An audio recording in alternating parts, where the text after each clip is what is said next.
And we are live. Unicorn Dispatch Live coming back to you.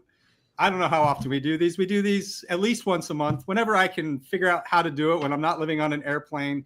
Clearly enough of you show up, so I keep doing them. What it's the point of all of this? There's no agenda. I pick awesome people that I think are doing awesome things, and we just talk about awesome stuff together. So today I am joined by Mr. Awesome himself. Where not only is his first name awesome, his middle name is awesome as well, and that is Larry Whiteside Jr. Hey, what up, bro? Happy to be here. Happy to. I'm gonna have to get a unicorn for the next time I come back. I don't know how well it'll look on my head, but I'm willing to try it.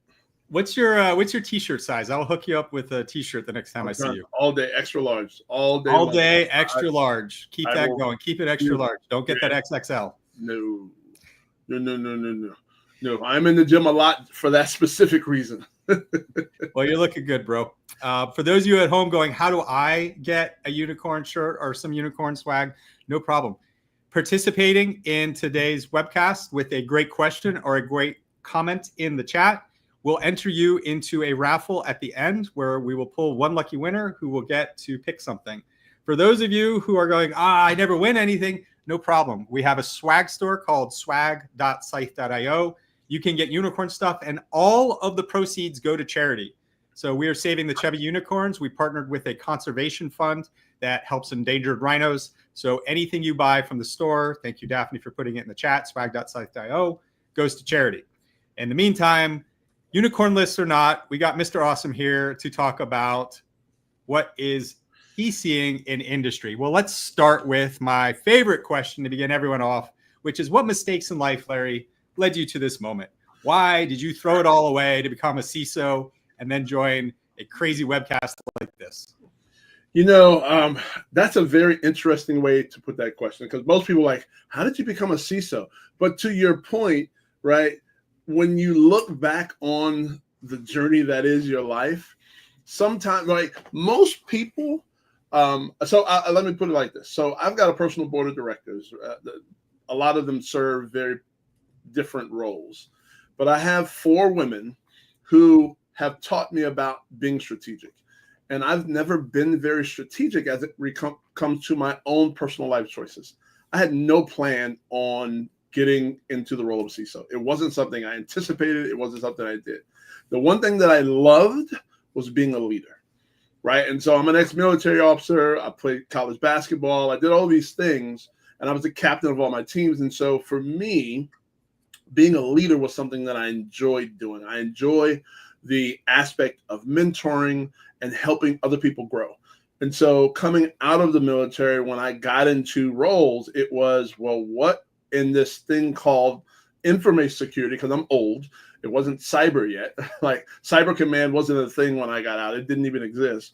So in this information security field, what's the role I can get into where I can be in a leadership role, guiding and leading other people? And that's really what drove me for every role was I wanted to be in a leadership position.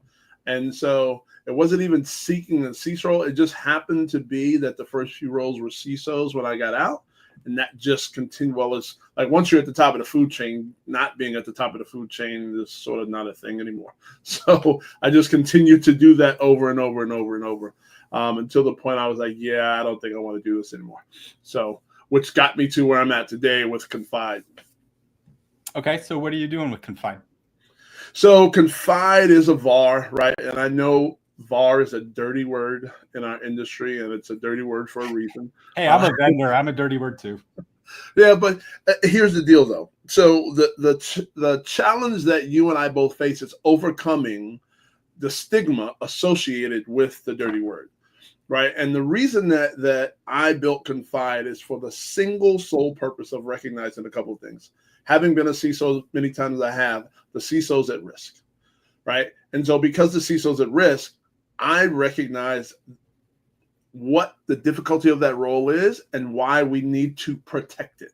Why the people going into those roles and the people who long to get into those roles need to be put in a position of power versus the position of weakness that the role has historically been in, right? So some people call it the chief information scapegoat officer. Some people talk about the length of term that CISOs get into, right? Where it's 18 to 24 months is the average tenure of a CISO, right? We talk about how the CISO has all of the responsibility and none of the authority, right? So when you think about all of the things coming at the CISO, right? All the bullets, all the arrows being thrown at them. So the SEC is now throwing arrows at them.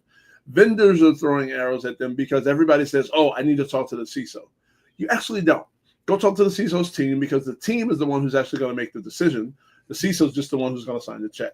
But the CISO has just gotten so much pressure put upon their shoulders that I built this to try and alleviate some of that pressure and to try and take it off and really be the V more than the R. I just was up in New York City. I teach a workshop through IANS for CISOs. So I had 60 CISOs, most of them from publicly listed companies. And the discussion that we had this week was on who owns risk. And it's an interesting question because there's a tension. First of all, the security practitioners who work in the security organization aren't thinking of this question. Nope. We are just handling the requirements in front of us. And it is the CISO's responsibility to have that influence and that education with the rest of the operational organization to assure the business, which is what they do on behalf of the security organization. But even they are in this tension of arguing with the business of who accepts risk, who is consulting versus owning. So what is some of your experience with that, Larry? It's madness. It is sheer and utter madness, right? Because here's the deal. So let me just say this point, like CISO doesn't own risk.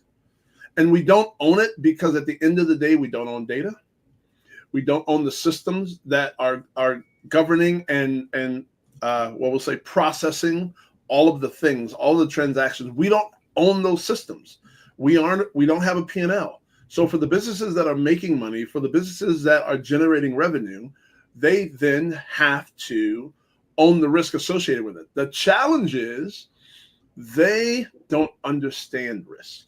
They understand dollars and cents. They understand P&L, but they don't understand risk. And so there's been this mismatch in communication where CISOs used to communicate risk in technical things. And business owners, the people who own the P&L, those executive leaders, right, they only understand dollars and cents, right? So when you're talking technical risk to people who don't understand technology, they understand business and they understand profit and loss, you can't influence them. You have no ability to because you're not speaking their language. So CISOs over the last 10 years have gotten a lot better at communicating that way. The challenge is still, though, doesn't matter how much you communicate in their language. If they choose not to and they say, hey, we accept that risk, you as a CISO still unfortunately have to own the response. And that's where things get very hairy because as a CISO, right, I literally had a CIO tell me, unless you can show me a risk valued at over $50 million, I don't care. And like I said, excuse me? He's like, $50 million. Like we're not getting cyber liability insurance. We're not getting unless you can identify a risk that's valued at over $50 million. And I was like, oh, like literally, fuck me. Like that's what I said to myself because now anything that happens, right, that takes the business down, takes the application down, any of that stuff, I am still the one, right, standing up the incident response team, standing up all of the after action stuff, doing the after action report, doing the RCA, doing right, all of these different things that cause me and my team strife, but they don't care. And I hate to say it in that way, but because they are so caught on moving quickly, being agile, and making as much revenue as possible in the least amount of time possible, risk and mitigation of risk gets in their way. And so we've got to find a way as security leaders to be at ideation. Meaning, I say all the time, when the business is making a decision on their strategy to generate revenue, whether it's pivoting right, pivoting left, or whatever, if security's not in the room, we're failing. Period, point blank. Because it's at that time when everybody's whiteboarding, everybody's talking about revenue streams, everybody's talking about how you make the business more profitable. If security's not there, right, to have a say and to put their point in on what's happening, security leaders failing. And it's not their fault. And I want to be very clear. I don't put it on the security leaders because they don't often get invited to the room. And so it's a really weird and unfortunate dichotomy. And so many leaders are dealing with this, right? And the big, Fortune 50, right? The Fortune 50 businesses, those leaders tend to be in the room. Maybe even the Fortune 100. But get outside the Fortune 500. Nope, they're just dealing with what gets thrown at them. Hey, we're going to do this. Oh, okay. And this ties into where we see what I will say are the nonsensical online debates of should a CISO be technical? Certainly, a CISO having some technical understanding makes it easier for them to understand what their organization is doing and being able to translate that. But the job itself is not inherently technical. In fact, executive roles are inherently not technical. What separates an executive from a different rank or position in any organizational chart is going to be my ability to influence, my ability to be able to set the chessboard so that the rest of the moves that we're making are optimal. And that's what's so hard about it, because it's not evaluating, should I move my pawn here or should I move my rook there? It's understanding all of the conditions to create a chessboard where the functions and processes of security can optimally work.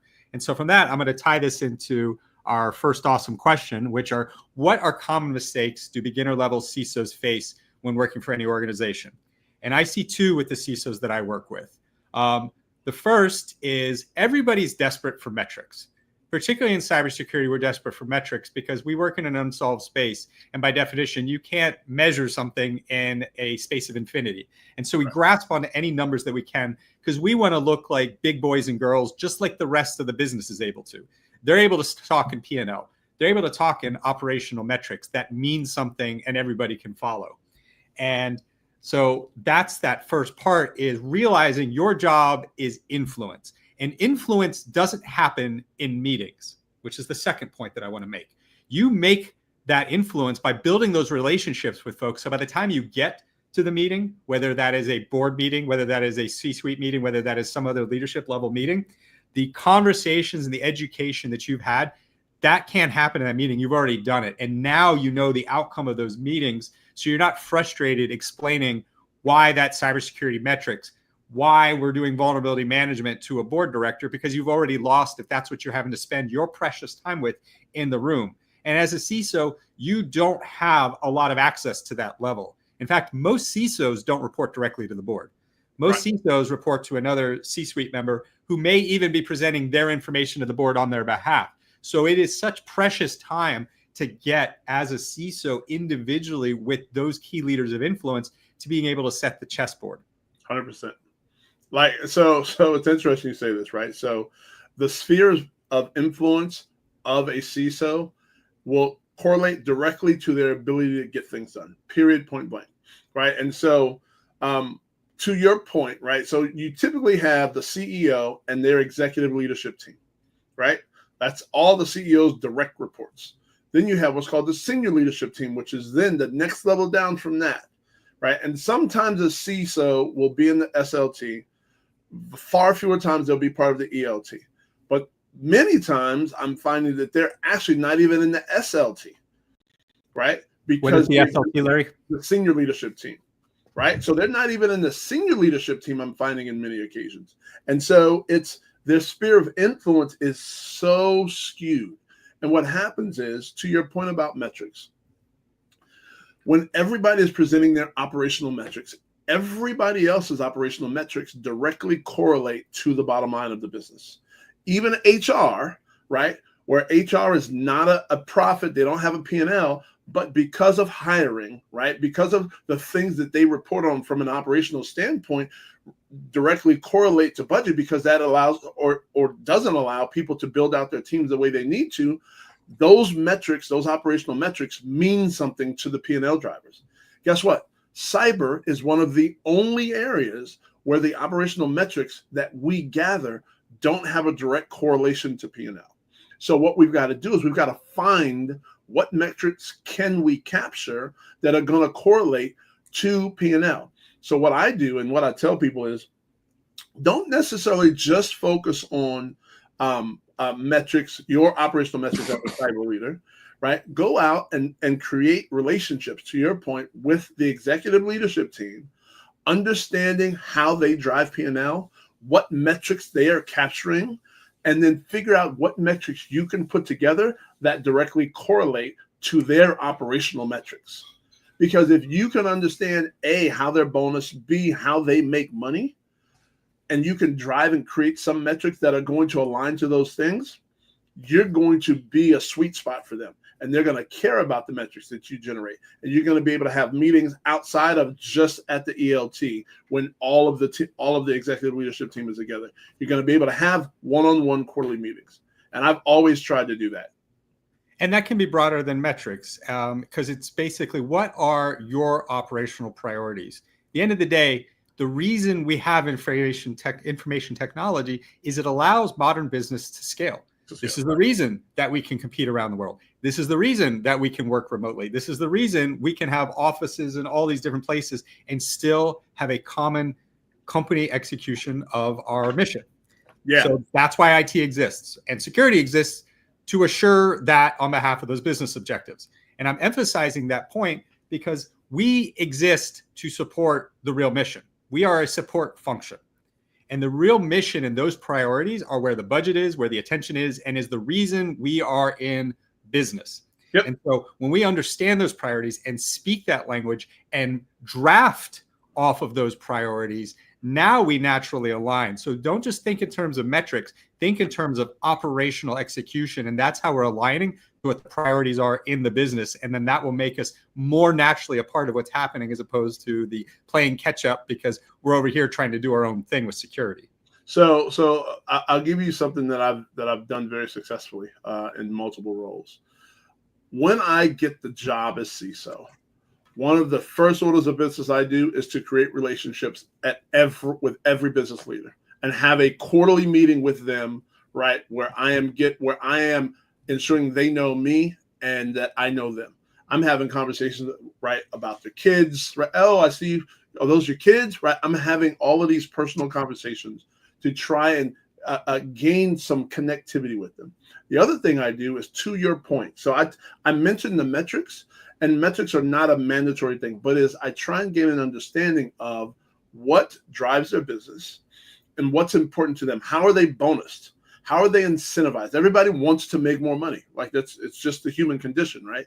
So how are they incentivized? What helps them reach those targets? And so me understanding those things is when I try and figure out, what story can I tell about what I'm doing in cyber that is enabling that and helping what they are trying to accomplish? Because then what happens is, when I go up for budget at the next ELT meeting or in front of the board, and some of these ELT members are sitting around that boardroom table, guess what?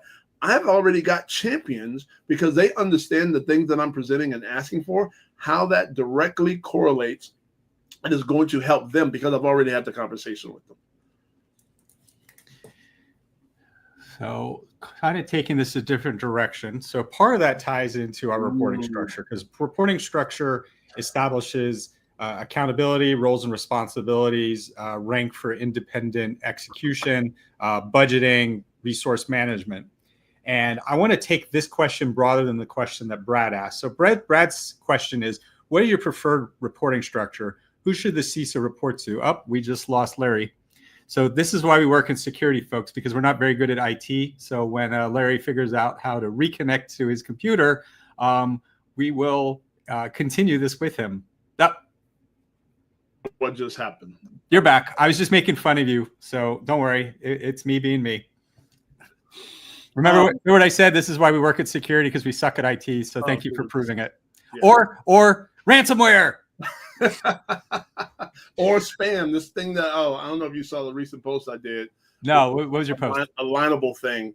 So somebody. Yeah. Oh, dude. No, tell your story, and then I'll go to this question. Yeah. So I got an email from somebody I know and trust about aligning a business partnership.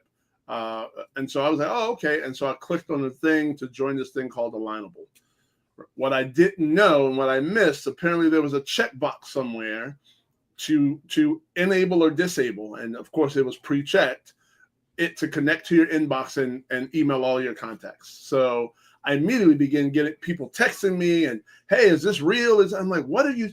Oh, it spammed the hell out of everybody. And I sort of make it akin to reading the EULAs, reading the, cookies, right? We've gotten to a culture, and I fell for it, of just clicking through to get to the next thing. And it caused this massive thing that I was so embarrassed by that I'm like, okay, all right, lesson learned. Moving forward, I will be way more diligent in reading and paying attention and looking for all the little nuanced check boxes that may not be completely visible or in your line of sight to what you're doing. It pissed me off, annoyed me, and made me frustrated with myself. So back to being frustrated with the fact that you don't report to the levels that you need to be able to help the business. What is your preferred reporting structure? Who should the CISO report to? The CEO? If they report to the CIO, it weakens the CISO position. And then where I want to take this beyond the question is there is a discussion right now back with risk that maybe the CISO is not the only position that should be focused on risk, because the definition of the CISO is digital risk, but we have more kinds of risk in the organization. Yep. So there's been some discussion of turning the CISO role into a chief risk officer and consolidating all risks in there, because at the end of the day, whether it is tech or something else, risk is risk. And with that, Larry. So there's a lot here. So let me unpack this a little bit. So number one, I used to definitely be on the train that the CISO should be a peer to the CIO, simply because the CIO has competing priorities with the CISO, right? But somebody said something to me that actually resonated and changed the way I articulate this. And they said, because in every company, it's so vastly different, each of these roles. They said the CISO should report into whoever they will be the most effective at accomplishing their role. And I was like, damn. I said, I can't argue with that, because in some organizations, that can be the CIO, because I know a CISO who became a CIO, right? And so the CISO reporting into her is phenomenal, because she was a longtime CISO, has a lot of experience, hired a newer CISO, they report into her, and she's got a security mindset. So in that instance, it works very, very well. In some instances, because of the remit of the CISO, they report to the CTO because of the business that they're in. So I had to take a step back and be like, yeah, like that's actually the best statement on who they should report to, because it's going to differ on a case-by-case basis based on the type of business and the actual remit of the CISO. Now, let's flip this a little bit. Part of the challenge is the remit of the CISO. So many companies hire someone not knowing who they need to hire, right? So you're a development company, and you need somebody who understands the entire application development lifecycle and pipeline and all of that, and you need them to build, but you don't hire that. And then you're like, well, this person is not technical, and I need them to understand. Well, that wasn't specified in the job description, right? You take these generic job descriptions, or you're a big business, and the interview is very technical, and this person, they show all these technical skills, but you don't ask them any business-based questions, and you get them in there, and they're very technical, and they're doing very technical things, right? So there's two sides to that coin as to where it should report and why we've gotten into the situation we are. So, now the third piece I'm going to say is this. This is my perfect CISO role, and where I think it should sit and how it should lay, right? And it aligns similarly to risk. And I'm going to tell you why I think we're where we are, because I think I was a part of it, unfortunately. So for all of us CISOs who've been around for a long time, right? In the early days, of being a VP of information security, head of information security, whatever the title was. We were reporting to a CIO, and we had this automatic conflict. They needed 5 nines. We needed them to patch within X amount of time, right? There was this banging of the heads and clashing of the titans. And so we started saying, the other thing we started doing is we wanted more. No, firewalls, that's not infrastructure, that's security, right? Routers, external routers, no, that's not infrastructure, that's security. No, intrusion detection system, no, that's not network infrastructure, that's security. So we started taking on more. We started asking for more. We started being hey, we want more. There were multiple reasons why we wanted more. Number one, we were trying to build a kingdom so that we could, one, had more control, B, we could close the pay gap. Because in the early 2000s, CIOs were making 3 to 4x what CISOs made, right? And so when you fast forward, we've gone down this path, and I ask people all the time, when's the last time you saw a knock? Right. And I get the same response. People are like, oh, wait, no. Right, so knocks have gone. You know why? It's the SOC now. Security has taken over all of that monitoring. All of that stuff happens inside the SOC. Well, what about the help desk? The help desk is the only thing sitting outside of it. The help desk isn't doing the active monitoring of all of the infrastructure and a lot of things that are going on inside of it, right? The help desk is literally, they're doing a lot of people stuff. They may be doing some sliver of monitoring, but the majority of monitoring, log reviews, all of that stuff is happening in the SOC. It is happening in the SOC with the security operations team. So when you think about that, but it's because we asked for it. We wanted it so desperately. Now, for me, honestly, the perfect role would be this. You've got a CIO, you've got a CISO or chief risk officer. The challenge with a CISO taking on all risk is there's probably so small a percentage of CISOs that understand fiduciary risk and operational risk and tech risk, right? Where you've got all of these different, then you've got ESG and all these other things that fall into these categories of risk, including physical, and that there's so few people who could take on that entire gambit of what risk is. Now, but if we're talking about tech risk, if the CISO sat in the risk organization reporting to the CRO, right? The CISO sits over here, and the CISO basically acts as a governor. They set the boundaries for the organization. Here's our control base. Here's what the controls mean. Here's what the implementation of the controls needs to look like. Go. The CIO owns IT, right? The CIO owns all the operational things. There is a manager of security that sits inside under the CIO that is just doing the operational things. The CISO sits there with a GRC team and governs. They're monitoring controls, they're measuring adherence, they're identifying risk to controls, and that's what they do. That's their remit. To then say, hey, this control broke it, or you're outside the scope of this control, you need to fix that, we've got this amount of time. Because then what that does is that gives them better connectivity to the board, that doesn't pull them. So many CISOs get caught in the operational aspect of CISOing, right? In the operational aspect of the security operations center and all of the blocking and tackling that comes with being a cyber professional. And that is challenging because you have to then know all the governance stuff, understand all the controls, understand what that means. Then you have to yourself implement the controls, right? And to meet said controls. So you're governing yourself, right? You got to put these things in place in agreement with the CIO versus just hold the CIO accountable. Hey, you want it, take it. Go ahead. You do you, right? But I get to be the whip.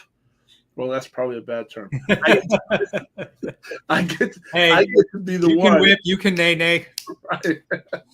Well, considering Juneteenth was yesterday, whip is probably not a word I wanted to use. But I get to be the one who governs and basically calls out when you're outside of not meeting that control. Today, we do all of this. And what happens is we get bogged down in operational stuff, right? Because we also own incident response.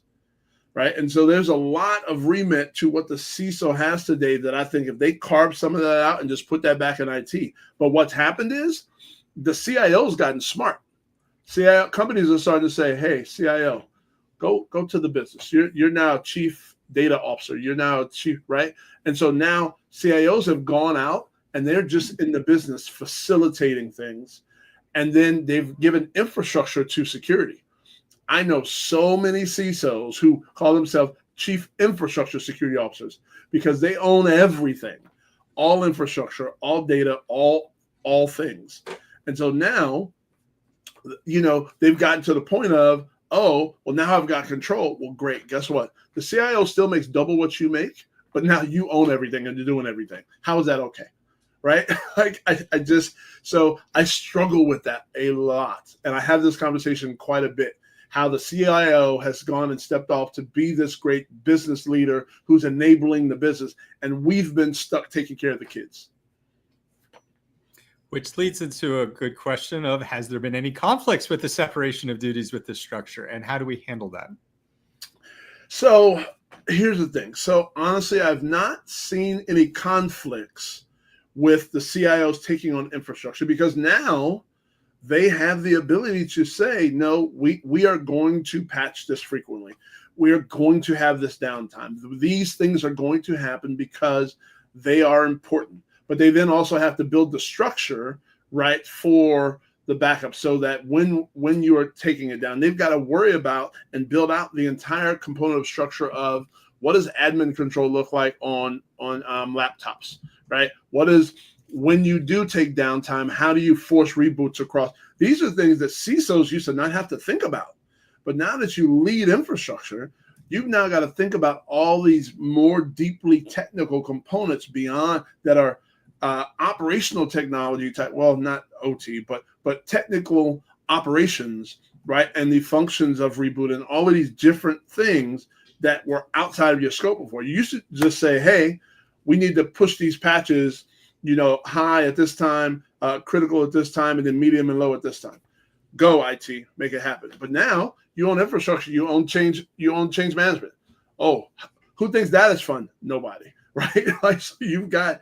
Actually, I think change management is fun. The problem with change management is, one, configuration management. I got to know what I have to do it. And nobody wants to do that because configuration management is not sexy and it takes a lot of work. And it's only at the end of a lot of work that you start to even see the benefits. And then you have to keep it. And that's where change management comes in, is now my ability to identify the changes to those things to keep it. And the problem we have is we don't have what we want. And it's usually an argument because I'm brought in to try to evaluate something without the data. So it's typically a friction event as opposed to being a productive discussion where we holistically and constructively analyze change. Well, because here's the deal. Let's be very clear. If we're not starting from zero, change sucks, right? Because, configuration sucks. Because what happens is configuration has happened so much over time. Right. And then you get to a point of where, we're going to start this configuration management process. Well, now you're living in a dirty room. Well, let's call it a teenager's room. No offense to my kids, but right. So you're living in a teenager's dirty room. To walk that backwards, right? Where now they've built this thing, this conglomeration of this technology infrastructure, and to try and walk that backwards to get to a clean, solid state to then go forward from is so difficult because it's not like the business stops. It's not like change management. You're just going to put a pause on that for the next year while you're trying to get all the configuration right across your entire ecosystem. It's very challenging. But again, it's something that CISOs haven't had to own.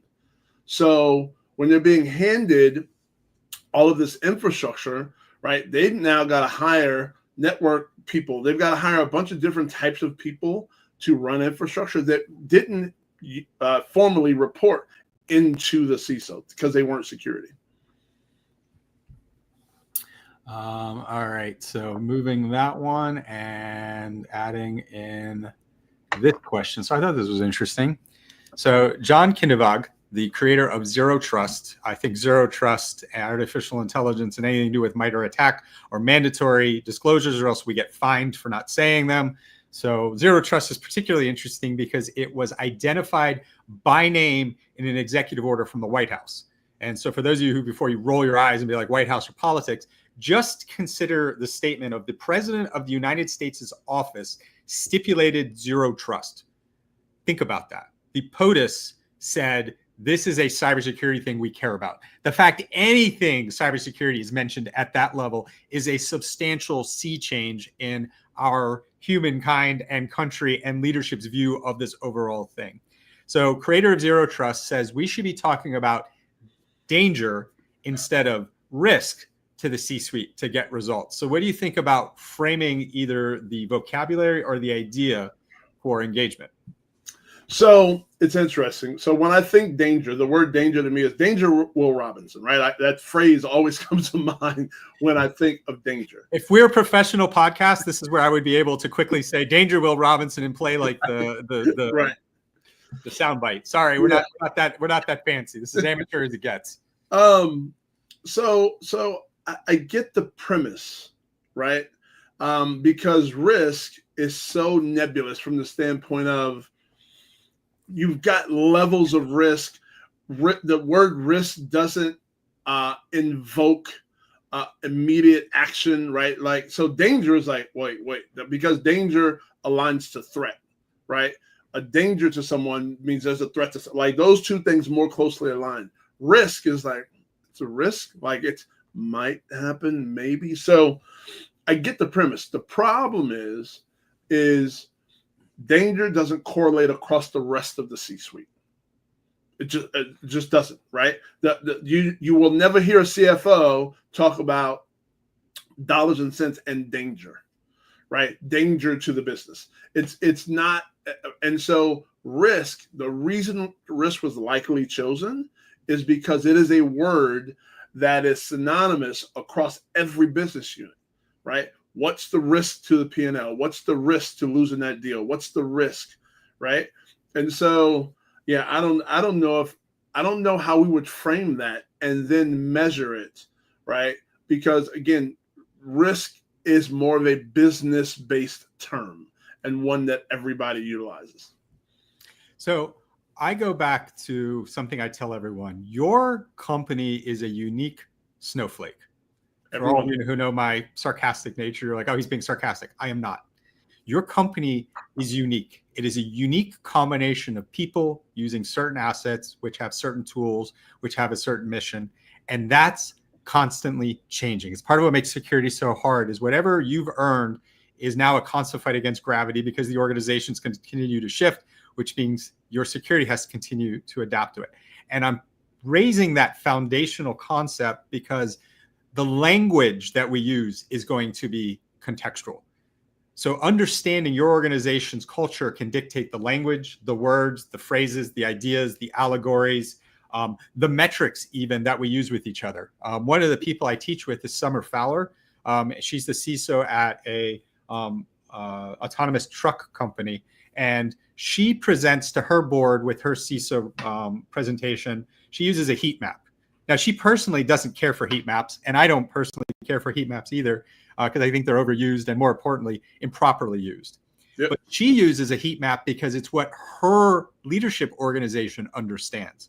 So you use the language and the pictures and the ideas that match the organization you're in, and that's how you have to communicate. Yep. So anybody who tells you this is the way is lying to you or selling you something, because there is no way. Right.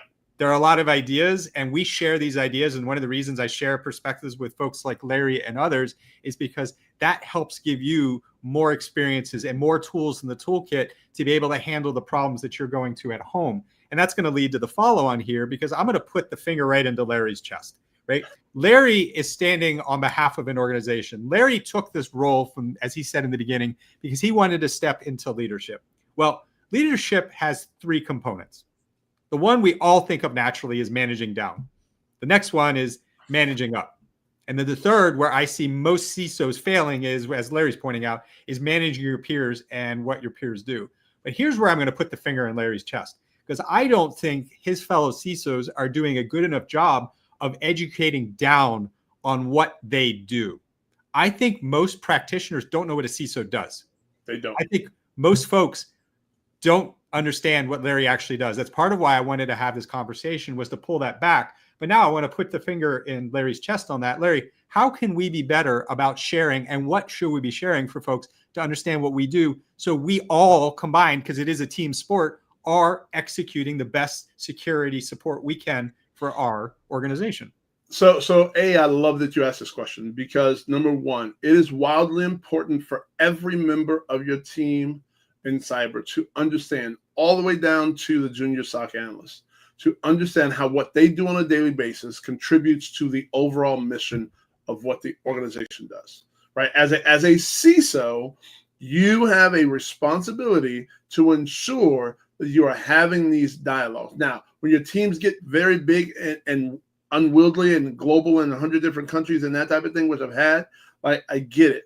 But it's still something that you should be doing on some sort of regular basis, right? And the reason is, it's because, you need to keep them motivated. You need to keep them understanding the bigger picture to whatever that small nuanced thing is that they may be doing. Because a lot of the things that we do are so repetitive and routine, especially at the further you go down into your team stack. And so with that, they need to understand that. But your first order of business is with your leadership team. They need to understand how the things that you ask of them are tied to these bigger initiatives. Because we all know the business is sending out these big broadcasts. Hey, this is our outlook for last year. Going into next year, we're going to do these things. We want to accomplish these things.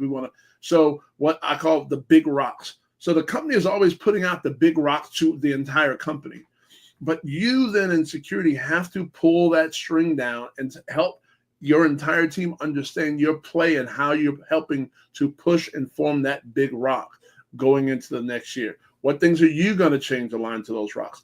And then break that down into all the different teams and the things that you're going to be asking of them, so that they can tie a direct line. They need to be able to operate with purpose, because we know security, it is one day you could work 8 hours and one day you could work 24, right? Like, it is just the reality of what it is. And so with that, if you want to keep the teams knowledgeable, motivated, and driving forward, and not getting burnt out, not understanding why they're working all these hours to do these things, not understanding why the routine things that they may be asked to do are so important, you have to start drawing those lines from the big picture down. And it's going to be a story, and every story, to what you said earlier, is going to be different.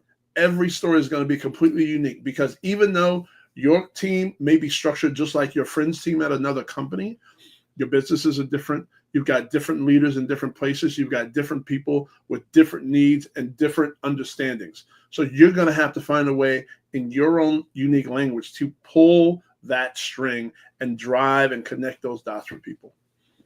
Kyle wins for an essay of a question, but we will summarize it.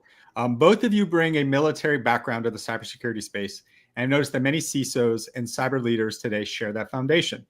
What is it about the military training and background that supports this, and how can we cultivate those same skills for those who haven't served in their jobs? Yeah, so this is very common.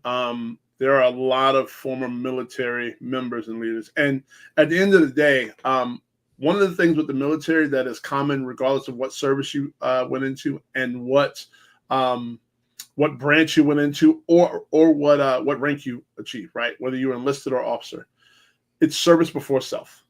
Every military member, right, when you choose to join the service, it is service before self.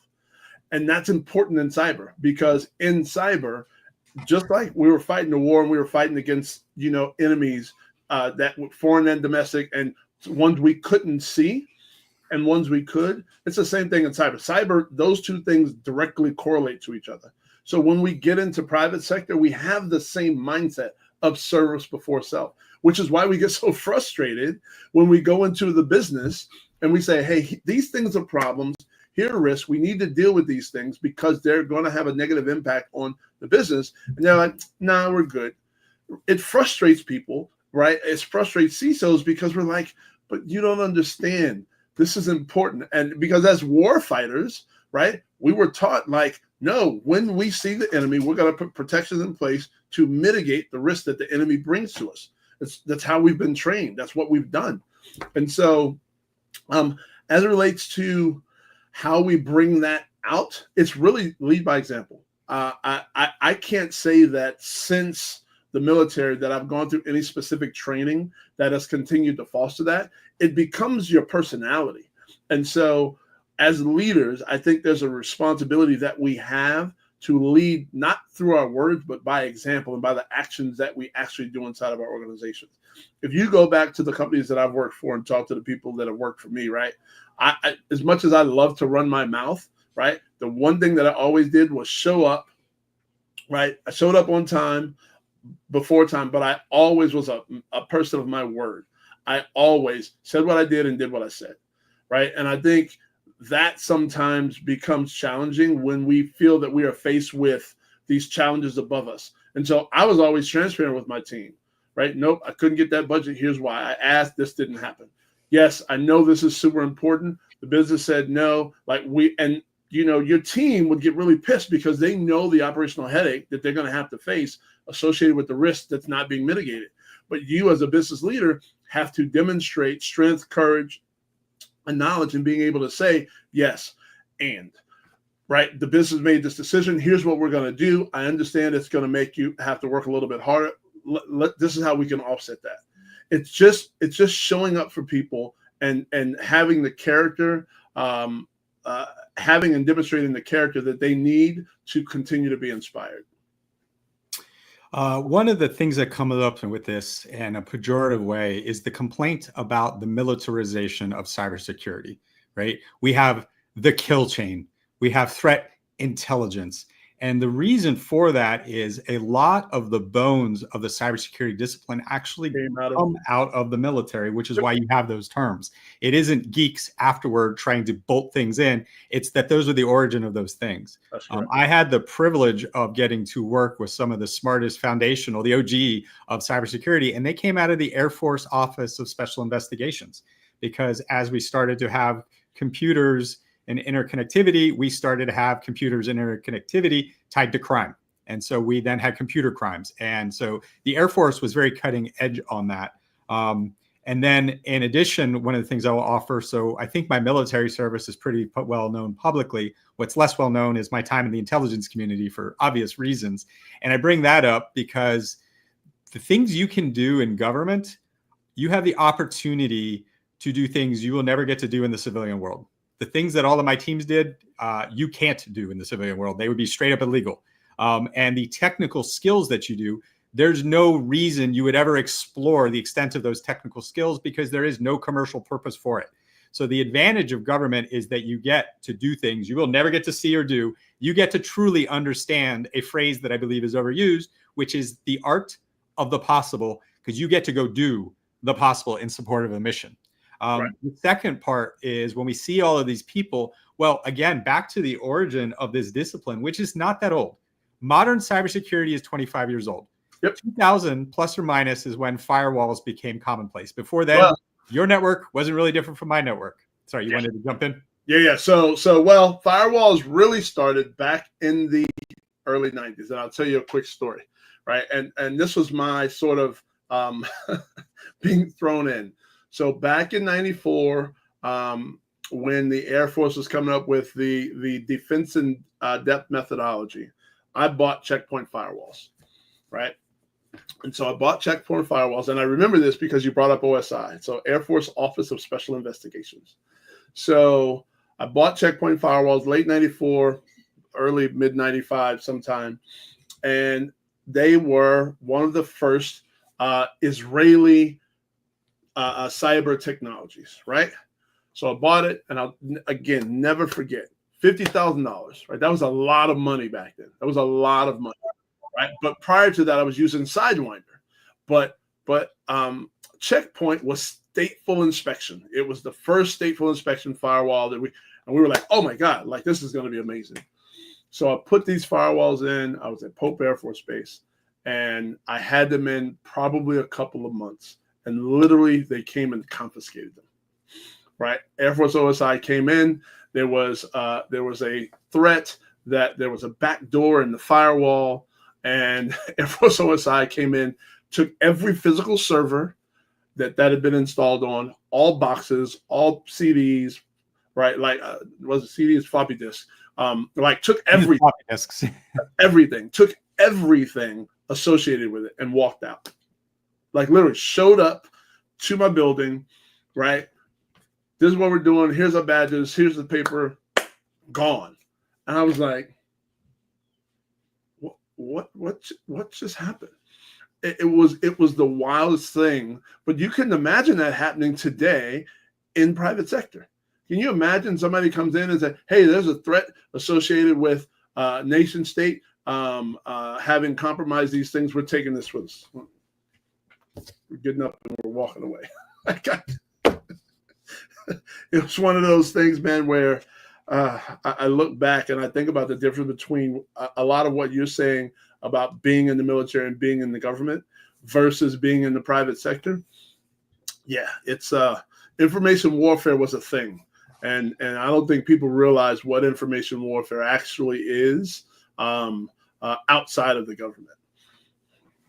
Yeah, so completely thank you for sharing the firewall story. And what my point was that I was leading to was that's where all the training was. I mean, if you have to think about it, right, creating the discipline and then being able to train people at scale on that discipline, that's where the government was able to do that. And that's why you see so many ex-military, ex-government folks, both because of the advancement of the discipline, as well as the sheer competency of training personnel at that. Yeah. And so here's another question, which I'm going to take in a bit of a different direction. And that is, have you ever thought about hiring an actuary to help cyber risk? And so where I'm going to take this is this now leads to insurance. So cyber insurance is a real challenge. It is a significant stopgap as a part of anyone's cybersecurity portfolio as a business. Yep. But it's complicated. And it's one of the challenges we've seen with the rise of ransomware is that the actuarial tables on probability and impact were wrong. And so we've seen folks moving out of the insurance market. But I also want to throw the curveball in here because cyber insurance is not just about protecting organizational risk. One of the flashpoints of friction between the CISO community and their companies has been the fact that the CISOs have been scapegoated for actions in the past. And suddenly the company lawyer, which was defending everyone, looks at the CISO and goes, I'm the company lawyer. You may want to get your own at this point. And so there's now been a requirement personally for CISOs to get D&O insurance to be able to protect themselves in that situation. So that's the curveball of both insurers I'm throwing at you from that question, Larry. Listen, so I'll deal with this question a little bit. So no, we've never thought about hiring an actuary. I don't even think I've ever had that conversation with anyone about that. What we've done to try and calculate cyber risk is go down this risk quantification rabbit hole. And it's been a huge rabbit hole for probably the past 7 years of everybody trying to figure out how to quantify risk. Actually, more than that, because I first tried in 2012. So 13 years. And so you've got the FAIR model and you've got a bunch of other nuanced models that exist out there for calculating cyber risk. Besides that, and we aren't there, and I truly believe that smile was whether or not I should pick on the FAIR model, but could keep going. Yeah, that's a whole nother. I love Jack Jones. Jack Jones is a friend of mine, and I just think that we made a mountain out of a molehill. Meaning, not the risk quantification is not something we want to do, but we complicated it far more than it needed to be. Right. The goal was to, in the beginning, from my standpoint, the calculation of risk was just to try and find a way to communicate the financial risk associated with certain with cyber. Right. But we got so deep on it that it's jumped the shark from my perspective. But that's another conversation. That could be a whole podcast by itself. So to this whole D&O insurance thing, man. So listen. I am so frustrated by this, and it just makes no sense to me because being on the D&O policy of your organization should have been enough. It should have been the thing, but the CISO has now been carved out. So think about this. I'm going to use this analogy. I'm going to make it up on the fly, but okay. So as the CISO who has all the responsibility and none of the authority, are now being told to that the umbrella policy that you have for officers in the company doesn't cover you. You're standing in the rain by yourself, right? So that is the equivalent of I'm driving a car, okay? I've got the other C-level executives in the car with me, right? It's a corporate car, right? So I'm driving the car. They're telling me where to go. They're telling me where to turn. They're telling me everything to do. I can't turn this on my own. They have to tell me where to go, right? So, but then when I turn and we get into an accident, they push me out the car and say, well, he broke his leg on the fall, not in the accident. So our umbrella policy is going to cover the car crash, but it's not going to cause his fall. He needs to figure out how to cover his broken leg on the fall. What are we doing? What are we doing? What has happened? The CIO was never pushed out. We reported it to the CIO, but what is happening to this? I don't understand how this happened. I don't understand why this happened. And the fact that we've allowed it to happen is one of the biggest things that's pissed me off about our industry. And I don't know if we've got control to change it, but when I first heard it, I was like, no, I've been on the D&O policy. No, they're like, no, that's like recent. I was like, so why would anybody want to be a CISO? Like that one fact alone, why would anybody want to be a CISO? So you're telling me that, okay, I am coming to you saying we have these risks, risk A through D, right? We have these risks, business. You say, yeah, we choose to not mitigate those risks. Got it. Now, one of those risks gets popped and gets exploited. And then everybody turns to me, who doesn't own the risk, who didn't have the authority to say we don't accept the risk and that we must mitigate it. I had to sit, and now I'm on the hook. Like this, man, this is wild to me. This is absolutely wild to me, which is why you are now seeing a rise in CISO in residence and field CISO, because people are like saying, nope, I'd rather not have that risk, and the vCISO, which I hate the virtual CISO title. I hate it with a passion. Why do you hate it so much? Because virtual cheapens the role, right? It should be fractional CISO. What other C-level executive says virtual? None. I haven't seen a virtual CFO. I have a virtual CFO. You have a virtual CFO? I have a virtual CFO. His name is Jeff. Okay. I have calls with him once or twice a week. Is he an AI bot? Because he is not an AI bot. He is a fully fleshed human boy, and he has a whole team behind him that does all of the accounting work. But I do, in fact, have a virtual CFO. But so that's the first time I've heard of it. For me, when I think virtual, I literally think that it is an AI chatbot. An AI chatbot. It is yes. Like seriously, virtual? Like what are we talking about? Is it a hologram? Like I just don't like the virtual term. I think it cheapens the role and what the role is trying to achieve. So we are down to our last bit. So you've got 30 seconds for the final thoughts you want to leave the audience with, and then we're going to do our raffle. My only final thoughts are, if you're in this field and you are looking to level up, right? Find your why before you do anything. Don't ever do anything for money. Don't ever do anything, right, for any other promises. You have to find your why in this field, regardless of what it is you're going to do. You're going to be a SOC analyst, find your why. If you're going to be a GRC analyst, find your why. If you want to be a CISO, find your why. Don't do anything for the money, because at the end of the day, right, money will not stop you from freaking burning out, right? But if you find your why and you are passionate about it, Like you can work infinitely because you love. You can get lost in your work on a daily basis when you love it. And you're wondering, how do I look good and do it? Well, that's going to be the swag giveaway we're about to do. So we're going to do the raffle for those of you who participated with good comments or good questions. You're entered into the raffle on Unicorn Dispatch Live. So that's how you solve that burnout for today.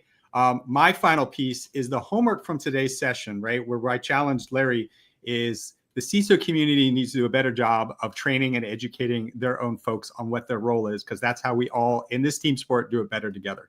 But you don't need to wait for them to do that.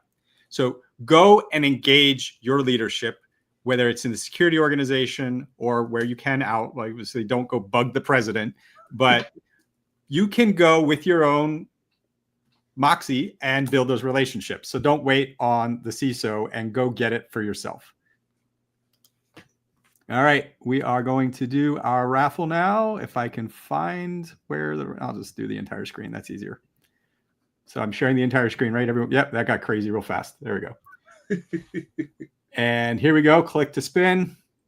You can see it. I just did it directly off. And our winner is Greg.